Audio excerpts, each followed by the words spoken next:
درود بابا جون. منم به شما. A last message from a dad to her daughter. امسال سالی پر از I hope the new year will be a year of peace, security, prosperity, and freedom for our country. 16 months later, the father is disappeared, and the daughter forced to escape Iran and found refuge in Belgium.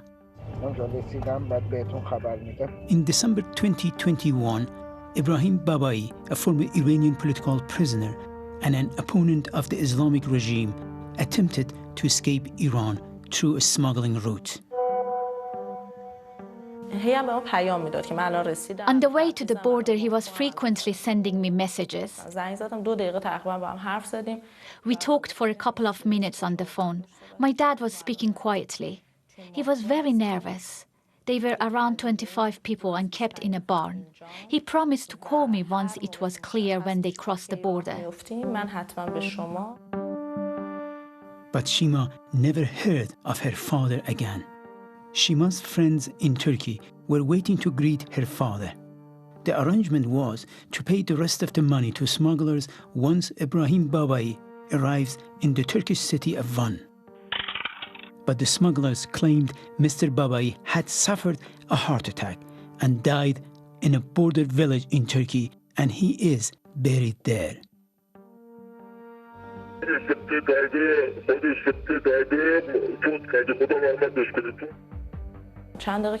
When I heard the news, I was shocked for a while. I couldn't talk. I was screaming and shouting, "Dad, where are you?" But the smugglers offered conflicting accounts about Mr. Babaei's death. A few months ago, I began an investigation about Mr. Babaei's disappearance.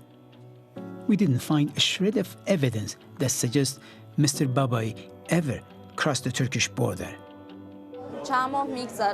A few months ago, the police of the border city of Baku in Iran, without any investigations, closed my dad's missing file. After publishing Ebrahim Babaei's story on BBC Persian's social media, a man contacted me and he said he has detailed information about Ebrahim Babaei on the day he had disappeared. This man was Mohammad Khoshdel, an Iranian asylum seeker. In December 2021, Mr. Khoshdel and a group of Iranian and Afghan migrants tried to go to Turkey through smuggling routes in the northwest border of Iran. But Iranian security forces arrested them before crossing the border. I saw your report on Mr. Babaei's daughter. I was surprised to hear her saying her father has disappeared. How can he disappear? He was arrested with us.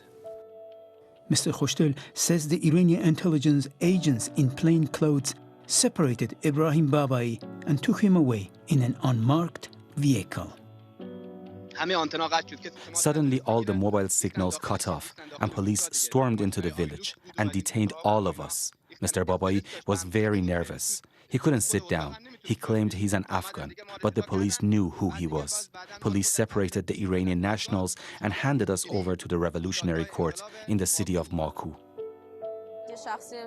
Mr. Khoshdel contacted me and gave detailed information about my dad. For example, his behavior and what he was wearing on that day. It was all accurate. It proved we were right. My dad is in custody. He's not dead.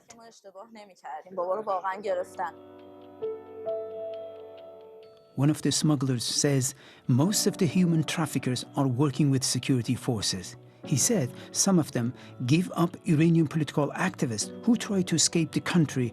In return, the security forces turn a blind eye on traffickers' illegal activities.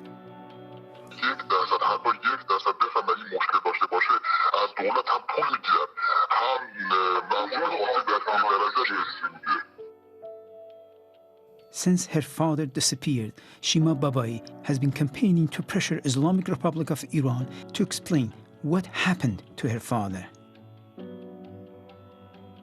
A few months ago, Shima and a few Iranian women activists met French President Emmanuel Macron. I told President Macron every minute the Islamic Republic of Iran violation of human rights is tolerated, a family like my family suffers. I told him the West is also responsible for the crime committed by the Islamic regime. The West must deal with Iranian leaders the way they have dealt with Putin. In the past 4 decades, hundreds of Iranian dissidents and human rights activists have been kidnapped or arrested and disappeared.